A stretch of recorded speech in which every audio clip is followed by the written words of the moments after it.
wait your turn. Wait on your turn. Await your turn.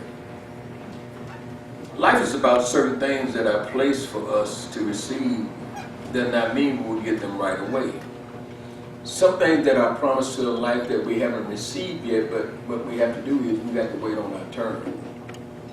And a lot of times you have to wait in faith, because what happens is faith brings things to us. A lot of times things have been promised to us, and even it's been promised to us, and we haven't received it yet. That don't mean we won't receive it. We just have to wait our turn.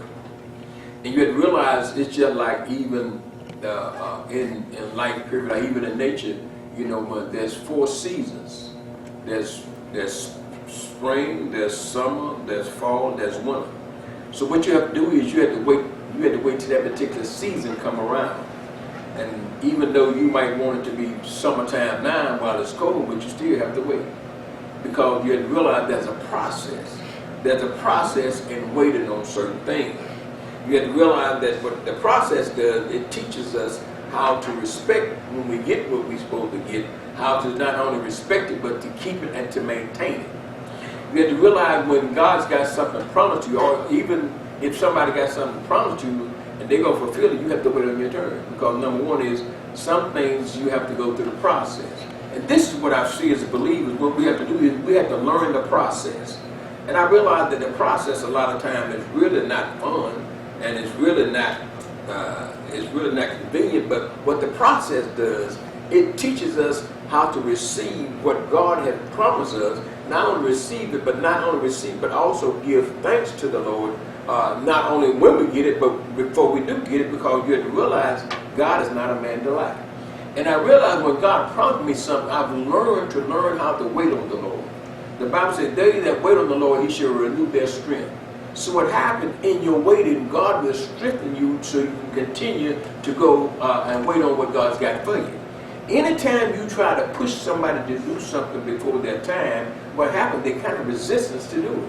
But you have to realize you can't push God to do nothing, because number one, he is God and he's our creator. So what happens is, what he does, I'm going to give it to you, but I'm going to give it into my own time limit. And a lot of times God is going to give you something. You have to realize that when God gives you a promise, he's not a man to lie. Sometimes he'll tell you that you're going to get it at a certain time, and sometimes he don't. Just like he told Abraham he would get a son. It was 25 years later. But what happened, he produced the son. So you have to realize when God promises you something, what you got to do is you got to put your weight coat on. You got to put your weight hat on. And what happens with your weight hat and your weight does, what it does is your faith should rise up to the point and say, well, when God, I know God's going to give it to me, what I'm going to do is I'm just not going to wait here and sit down. What I'm going to do, I'm going to do something before I get it. In other words, I'm prepared to when I receive it. I'm going to prepare when I get it. What happens is I'm going to prepare myself and give God the glory, the honor, and the praise. Because I realize that God will not lie. He cannot lie. What he does is he allows somebody to lie for him. And you have to realize when God promised you something, we got to get out of our little finite mind and realize that when God said, well, you're going to get it. What God said is, I'm going to give it to you, but I want you to go through the process. What he want to do, he want to build up your faith. God want to build up your faith, not your anxiety. He want to build up your faith, not your blood pressure. He want to build up your faith, not any other stuff that you might put humanly on your own self. But when you start waiting on God, what happened? The Bible said, wait on the Lord and be of good cheer. So what he's saying is, you ought to be happy to wait on God. You ought to be happy what God has promised. You ought to be happy about it, because what happened is, he promised it to you. He didn't promise it to somebody else. He might have promised somebody else something, but he promised it to you. So you ought to be happy about that, because what God's saying is, I got something for you. I got something for you that is better than money. And then again, I got some money to give to you. But what happened? What he's saying is, you are my special child. What he's saying is, I want to give you something just for you. I want to give you a monogram blessing. A monogram, you know what a monogram is? A monogram is like something you write on your sleeve and put your name on it, huh? So what happened is, God said, I got your name on your blessing. I got my name on your gift. So what happened is, all you got to do is just wait on it. But what happened when you wait on it, huh? But you tell other people about me. not about the gift. Because you have to realize I am the gift. So when Jesus said, look here, tell them about me while you wait. Tell them about how good I am. Tell them about how loving I am. Tell them about how I heal you. Tell them about how I deliver you. Tell them about how I set you free. Tell them that I make you whole. Tell them that I'm gonna bless you in the city. Tell them I'm gonna bless you in the country. Tell them I'm gonna bless you not every now and then, but I'm gonna bless you coming in and I'm gonna bless you coming out. Tell them about me. Can I teach you this thing? But look at this, that when we have to use our faith, it is not visible in the natural, but in the spirit is being processed. What they're saying is, when God promises something, it's already in motion. It's already in motion. It's on the way. Let me show you, let me tell you about a man named Daniel. When Daniel prayed, and the Bible said that he received the prayer right there. He received Daniel's prayer, and God sent it back the same day. But what happened is the prince and the power there, Satan, held it up. This is one thing about Satan. Satan can help. He can hold up some prayers, but he can't hold up your praise. See, what happened is when you pray to God, you have put a praise behind it. Because what happened is when the praise behind it, Satan can't touch it. Because you have to realize when you start messing with God's glory, you're in trouble. But what happened is the prayer was there. The answer was coming. It took it 21 days. But this is what Daniel did. He kept on praying. He kept on praying. He said, well, Lord, you said you're going to do it. But what he done, he kept on praying. Even against the opposition. Even against the opposition, he believed God. Even when they tried to kill him, he believed God. So this is what I'm saying is, you need to wait on your turn. Because what happened, what God got for you, is for you. So what happened is when we start doing that, what happened is we won't be looking at other people's stuff. We won't be looking at other people's blessings. We'll be waiting on ours. Now let me preach this. Look what it says. Listen. When we use our faith, it's not visible in the natural, but in the spirit is being processed. Don't allow people to set you up because they want to showcase your gift. The reason why you say, well, why you go from blessing to gift? And I'm going to show you something. Go to John, the 7th chapter.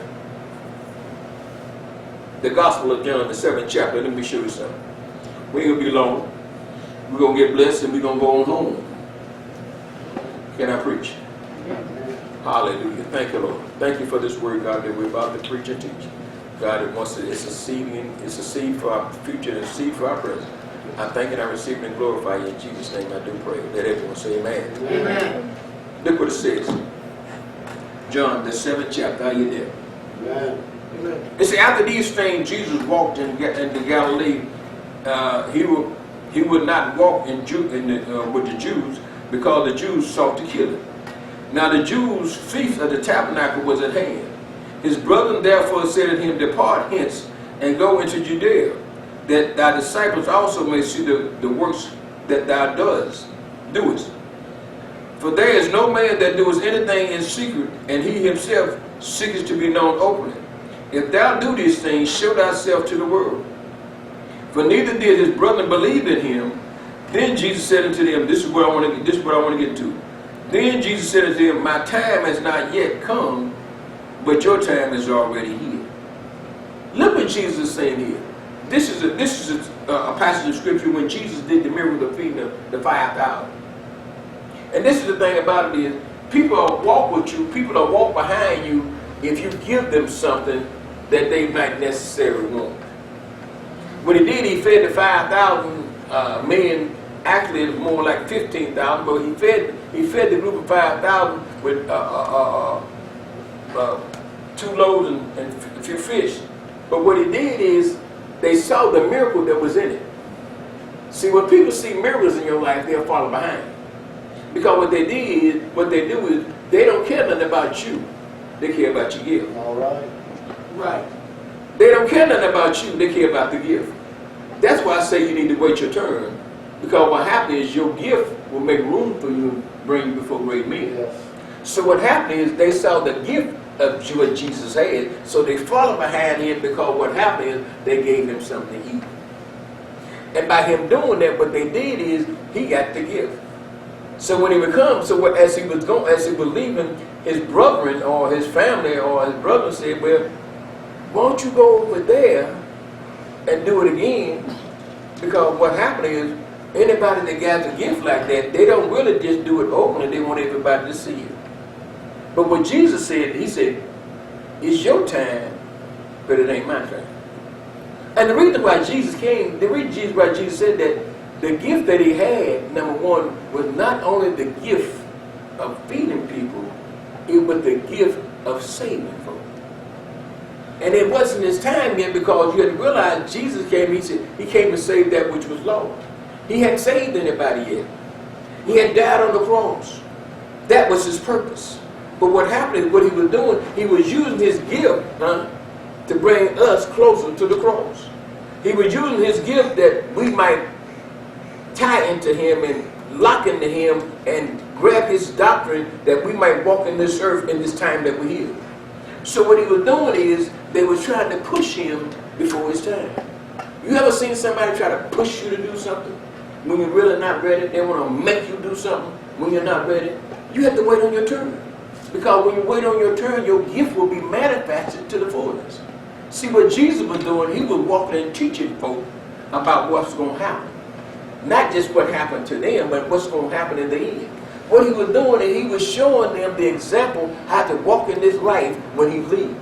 He was showing them, say, look here, when I leave, you can be just like me. And what I'm going to do is, I'm going to show you how to live in this earth suit. Yeah, I'm God, but I'm man. Yeah, I'm God, but I'm still flesh and blood. So what I'm going to do is, I'm going to show you how to live this life, even when you think it's too hard. Because what happened is, I'm going to be with you. See, what Jesus said, he said, I'm with you now. But in the end, I'm going to be in you.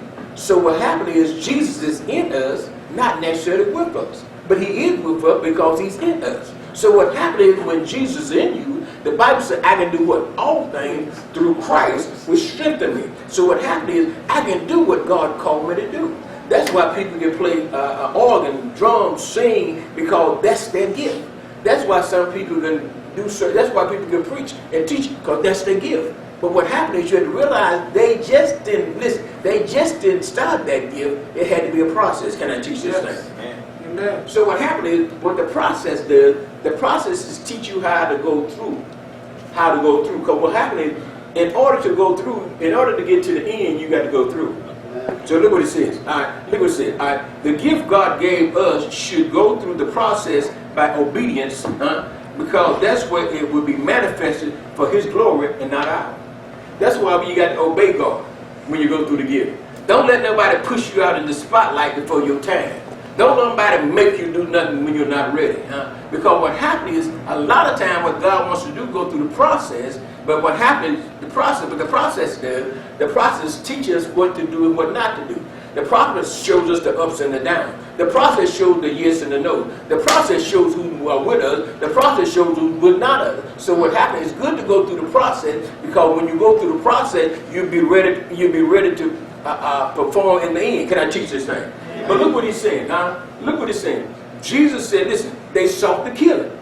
So what happened, what he's saying is, not my time yet. Yeah, I'm going to die, but you ain't going to kill me.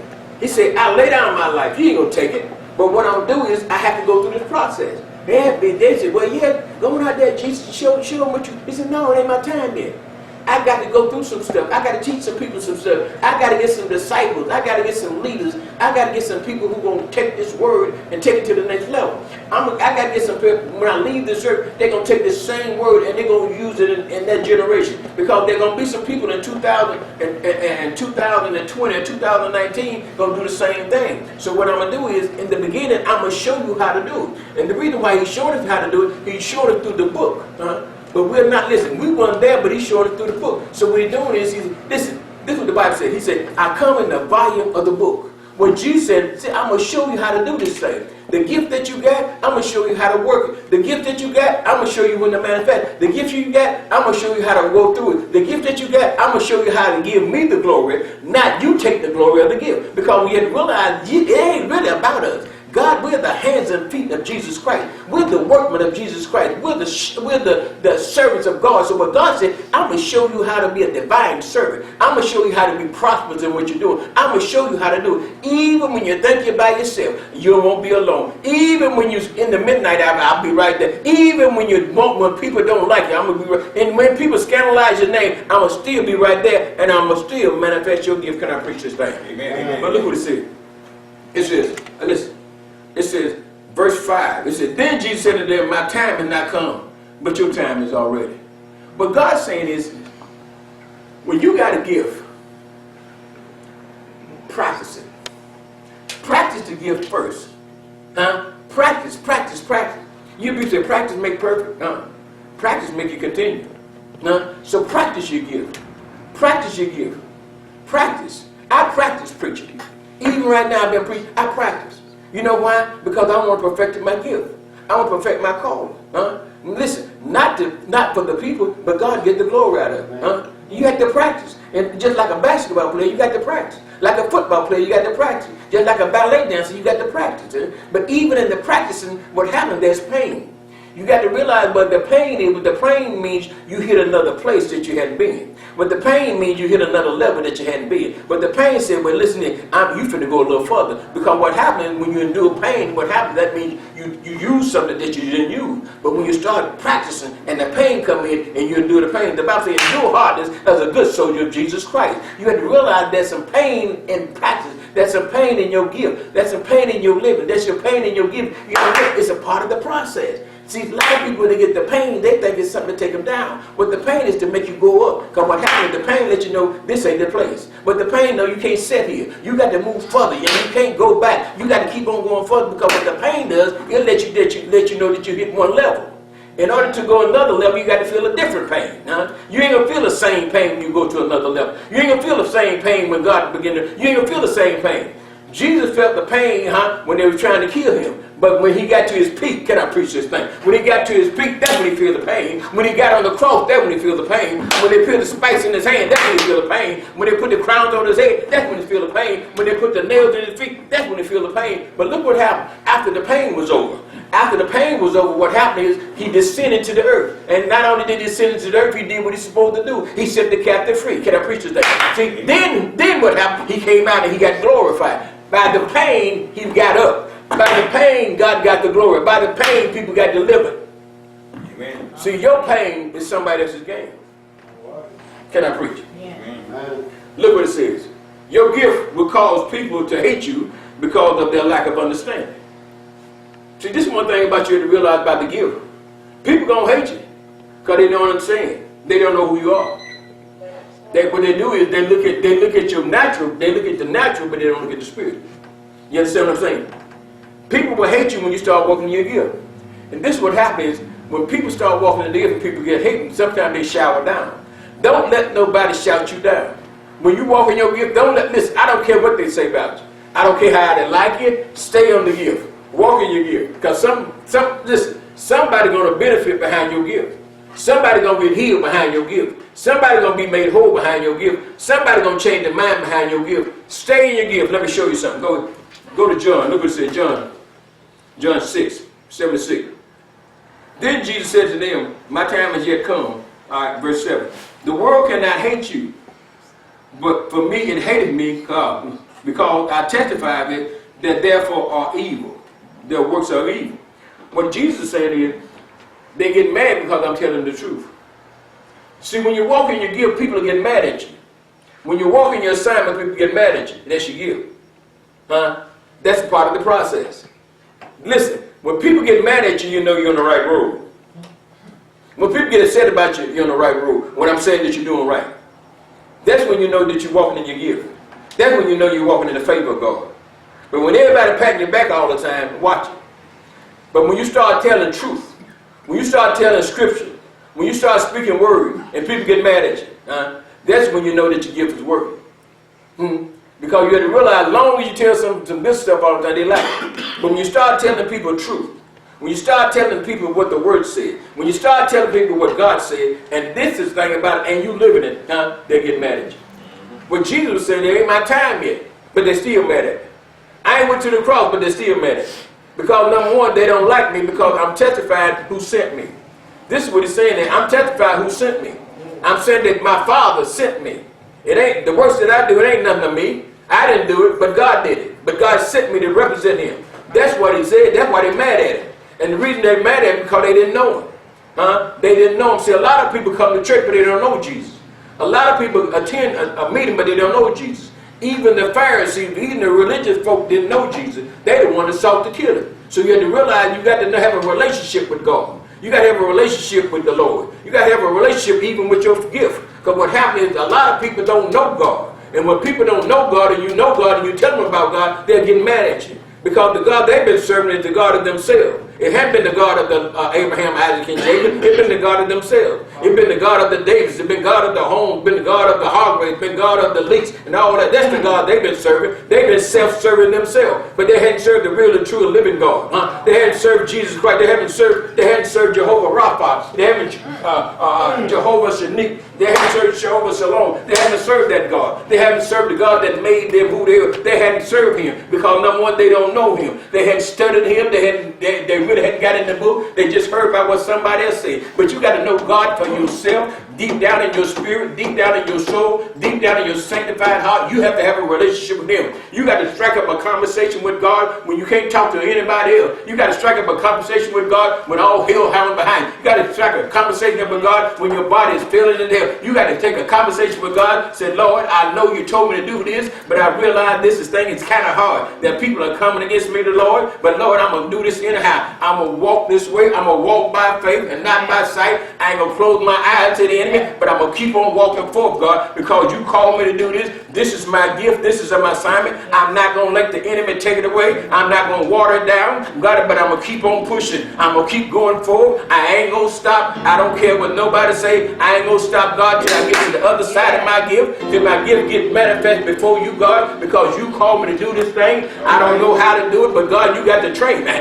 You got to show me how to do it. You got to show me where to go. You got to show me how to speak. You got to show me how to talk. You got to show me how to hear. God, I got to keep on doing this thing because you called me. I ain't going back because the Bible says he that put his hand to the plow and look back ain't fit. God, I want to be fit for the assignment. I want to be fit for the gift. I want to be fit for your glory, God, because I realize, God, that you're on my side. I can't see you, Lord, but I believe you by faith. My faith is my eyeglass. My faith, God, is my GPS. My faith is everything that I need. I'm walking by faith and not by sight. And if I do that, God, I'm doing exactly what the word says, because number one, you'll be pleased, Lord, because I'm walking by faith, not by what I see, but what I see don't look good, but what I know, God, it looks real good. So I realize, God, that I got to keep on moving forward. I got to keep on walking in my gift. I don't care, God, if I don't preach for 2 folk. I'm a preacher like I'm preaching in 2000. I got to keep on going, Jesus, because I realize, God, that you called me to do this. Even when I was in my mother's womb, you called me, God. Even I was in the drug house, you called me, Lord. Well, even when I was in prison, you called me, Lord. But I didn't hear, and I don't obey. But right now, God, I'm going to obey you, Lord. I don't care what nobody say. I'm going to obey you, Jesus, because you're my shepherd. You're my guide. You're my buckler. You're my shield. You're my water, God. You're my food. You're my money. You're my everything. I'm so glad, God, that you called me and brought me up out of the miry clay. You brought me up out of the death door. But I'm so glad, God, that you did it and you did it alone. Give the Lord a hand praise. Yeah. Thank you, Lord. Look what it says. Go with me to Genesis 37:5. We finna go in a few minutes. Let me show you something. Let me show you something. Thank you, Lord. Let me show you something. When you give, your gift will cause people to hate you because of the lack of the understanding. Genesis 37:5. Let me show you. Let me show you something. You people in here got gifts and people hate y'all. They don't like you. The reason why they don't like you because they don't understand. And the reason why they hate you because they think you just common. They think you just ordinary. Just because we look alike, that don't mean we are alike. Amen. As people. Amen. But the anointing destroys the yokes and removes burdens. Yes. Yes. What happened is, what God poured in you is for you. Listen, you don't unscrew your head and pour it out. You keep it in you. Because what happened is, if you listen to folk, what happened is you unscrew your head and you pour it out. Mm-hmm. But what happened is, they want you to be like them. Sad, abusive, angry, anxiety, no help, no God. What they want you to do is, they want you to come and sit down in their house and eat their spiritual food, which is death. Are you there? Genesis 35 and 7, Genesis 37 and 5. And Joseph dreamed a dream, and he told it to his brothers, and they hated him yet the more. See, when you have a gift, sometimes you got to be careful who you tell. You have to be careful, because what happens is when you start speaking things of God or something that's miraculous in your life and people don't understand it, they hate you. Because this is what they're saying is, they say, well, you think you're better than I am. No, I don't think I'm better than I am. I'm just who I am. I'm just who God called me to be. All I wanted you to just share with me. I'm just telling you because, look what the Lord put in my spirit. But what happened is a lot of people look at it on a negative point. You think you're better than me. Well, it ain't that. You just think less of yourself. It ain't that I think I'm better than you. You just think less of yourself. Because the Bible says we're fearfully and wonderfully made. So what happens is, if God's got a gift for you, then He's also got a gift for me. My gift and your gift might not be the same, but I still got a gift. Amen. It's just like a car. Everybody got a car, but they ain't got the same model. So let me teach this thing. Can I preach? Amen. Look what it says. All right. And Joseph dreamed a dream, and he told his brothers, and they hated him yet the more. The reason why his brothers hated him because they didn't like themselves. I don't think they liked themselves because, number one, he was the baby, and they were the older and the elders a lot better than him. But what happened was he had a dream. In other words, he had vision. See, what happened is when you get vision, your vision is bigger than where you at. Your vision is bigger than you. Your vision is bigger than your circumstance. When you got vision. That's why the Bible said the young man should dream dreams, the old man should see vision. Yeah, I mean vision. What vision does, vision gives you something to drive for. Vision gives you something to go to. Vision gives you a place that I don't need to stay here. What vision does, it makes you look at yourself and say, this ain't it. This is not it where I'm at. I got a vision to go there. And number one, I got somewhere to go. I got a place to go. And number one, I say place to go, it ain't physical all the time.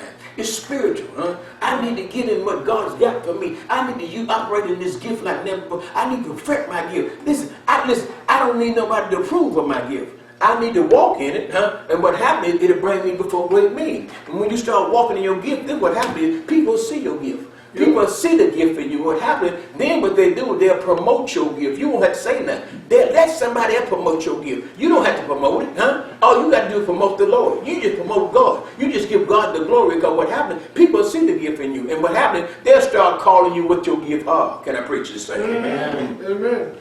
Look what it says. I like this.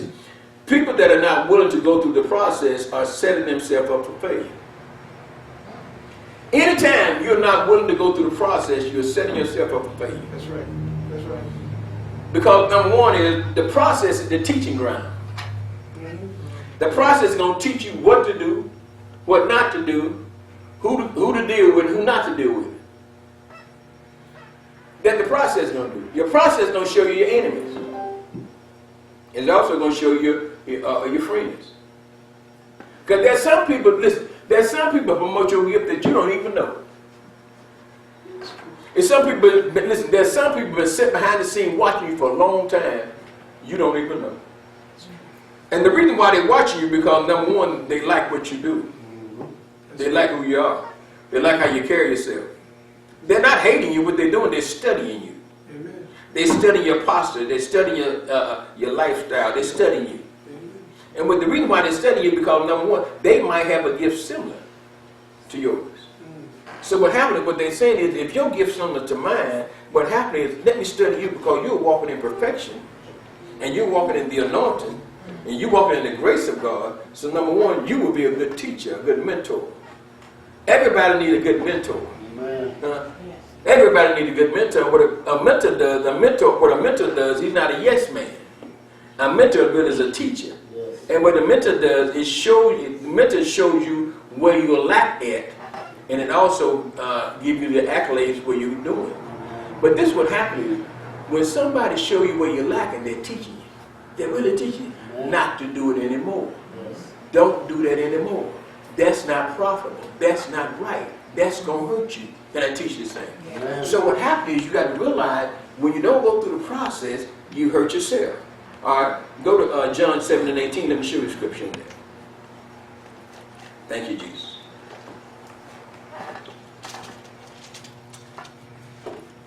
Let me show you this. John 7 and 18, you can see. He that speaks, listen, let me show you something. This is another thing, let me show you something. There are some people that speaks, they got a gift, but they got pride. Let me tell you what pride is. Pride is an eraser of the anointing. It's an eraser. Let me show you something. John 7 and 18, are you there? Amen. He that speaks of himself speaks what? His own glory. But he that speaks his glory has sent him, and the same is true, and no unrighteousness in him. Look what it says. But he that seeketh his glory that sent him, the same is true, and no unrighteousness in him. In other words, what happened is Jesus talked about the Father who sent him. So what happened is there was no unrighteousness in him. There was no wrongdoing in him. But when you talk about yourself, what you're doing is you're seeking your own glory. Your own glory ain't gonna get nowhere. That's right. Listen, you talk about you more than you talk about God. And what you're doing is, when you start doing that, what you're doing, you're putting God on the back seat. God don't ride in the back seat of no car. Amen. You hear people, you see people with cars say, well, God is my co-pilot. God ain't even there. That's right. God ain't gonna be no co-pilot. Yes. I don't want to be with that person saying God is their co-pilot. That's right. Because number one, what they doing, they say they're in control. That right there scares me. You know? Right. And people think that, see, that's what I'm saying, they say things, they think they cliches, they think it sounds good, but God is my co-pilot. That means you driving. Right. That means you flying. No, I don't want to fly with you. I don't want to ride with you, because if God is your co-pilot, I'm in trouble. That means you didn't put God you didn't took God out of the seat of being the creator and the driver, and you done took over. Right. And see, this is the thing. God knows all things. You don't know nothing. God is here and everywhere. So number one, you're in here and everywhere. So in other words, that lets me know that you really don't know God, because if you don't put him in the co-pilot seat, number one, he ain't gonna go there. So what you're doing is you got an illusion that you're in charge. Can I preach? I see cars with all around people say, God is my co-pilot. Yep. They're in trouble. I want to be in the car with God and driving. Amen. And I be sitting in the back seat. I ain't got to sit in the front seat.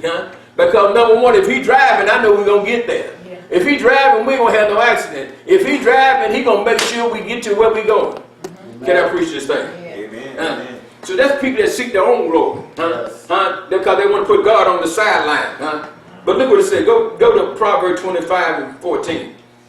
Let me show you something about people that speak of themselves. Let me show you something. We about through too. Let me show you something.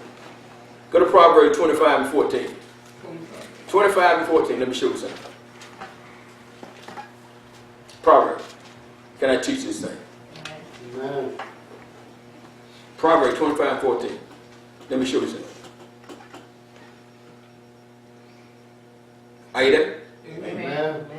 Whosoever boasts himself of a false gift is like clouds and wind without what? Rain. In other words, ain't nothing to it. They're just like clouds and wind without rain. All they doing is blowing smoke.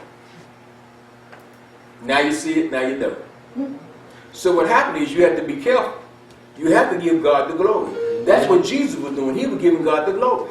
Because when he was speaking the word. And what happened is, let me show you something. The word that he was speaking was in the Old Testament. But what happened is they didn't understand it. See, this is what happened is, when you don't know the word, what happened is everything that somebody says from a pulpit or even from a teacher thing sounds good. But when you know the word, what happens is, it's just like when you take a pen and you stick it pricks you. Because you realize that ain't the truth. So what God is saying, listen, he said, which is what he said, wait your turn. And when you wait your turn, when your turn comes, you'll be able to do exactly what I call you to do. Amen. You'll be able to walk in the blessing that I got for you. Just wait your turn. But while you're waiting, just don't wait there sitting down. I want you to study me.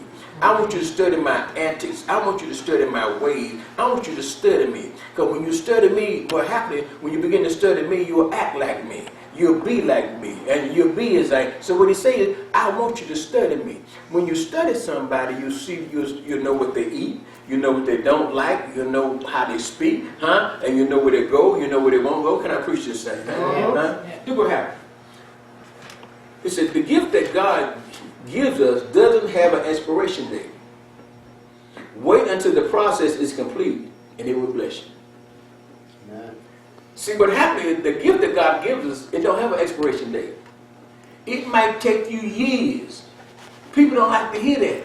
But it might take you years. It took me 14, no, it took me more than that. It took me 20 years to be a pastor. I didn't want it. Don't get me wrong, I didn't want it. But the thing about this, it took me 20 years of going through the process.